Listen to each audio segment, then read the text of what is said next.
Reforms progress in the wake of widespread protest movements. Friday, March 11th, saw intensified demonstrations calling for improved rights, freedom and working opportunity across the Arab world and elsewhere, with protesters gathering in Azerbaijan, Bahrain, Burkina Faso, Chile, Egypt, Iraq, Jordan, as well as Palestinian refugees living in Lebanon and Saudi Arabia.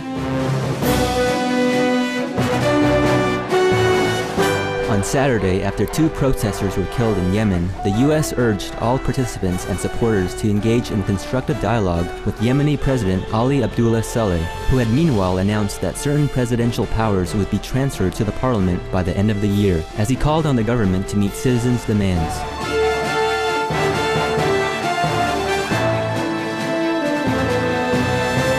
In countries like Algeria, where various minority political and civil parties are calling for reform, Secretary-General of Algeria's ruling National Liberation Front Party, Abdelaziz Belkhadem, expressed the government's support for extensive constitutional revisions, as he commended the group's civilized and peaceful initiatives. In Egypt, following violence against the nation's minority Coptic Christians, France 24 news agency reported that hundreds of Muslims and Christians gathered together in Cairo's Tahrir Square for a national day of unity, chanting, "Muslims and Christians are one." Meanwhile, the favorable response of the Egyptian and Tunisian governments to citizens' demands for greater freedom of expression has led to a lifting of online censorship classification by Reporters Without Borders for both countries.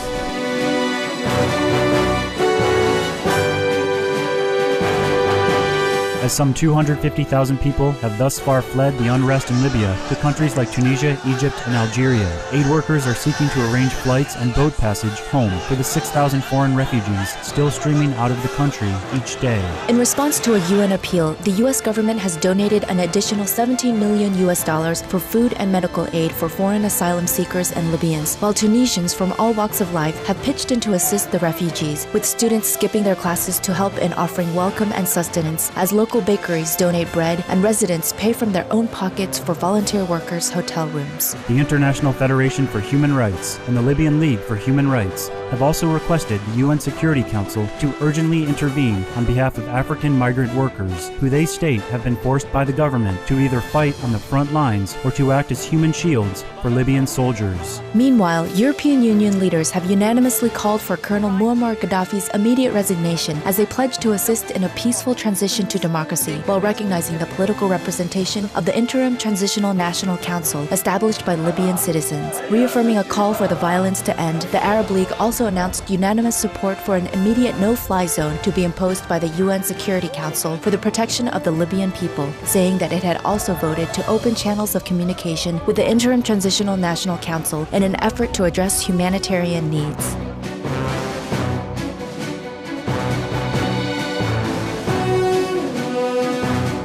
In sorrow for the injured and lives lost, we pray for heaven's blessings to shield citizens everywhere, and that these times of conflict may cease, bringing shared dignity, freedom and peace among the peoples of all nations.